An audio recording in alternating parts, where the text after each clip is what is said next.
English Unveiled, This and These, Demystified. Hello, language explorers. Welcome back to our English Unveiled series. Today, we are going to delve into the world of demonstrative determiners, specifically focusing on this and these.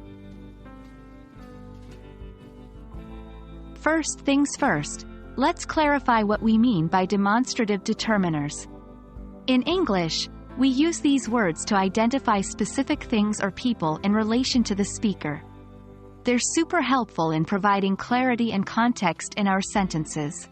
The demonstrative determiners we're discussing today are this and these.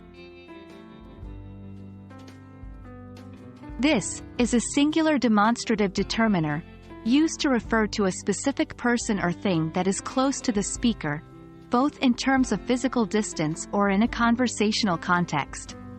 It might refer to something happening now, or something about to happen.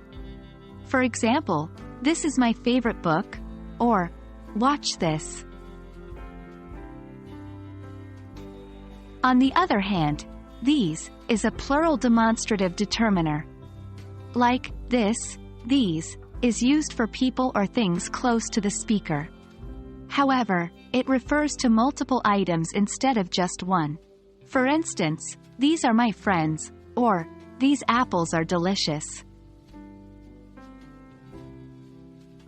Let's put this and these into context. If you're in a room full of objects, you might say, "This lamp is too bright," referring to a specific lamp close to you.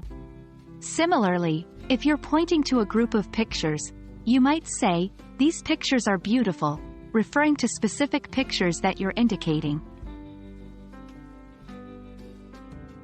And there we have it, folks.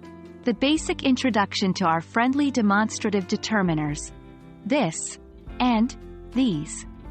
They're easy to use once you get the hang of it and can really help to bring precision to your conversations. Keep practicing, and remember, language learning is a journey, not a race. Until next time, happy exploring.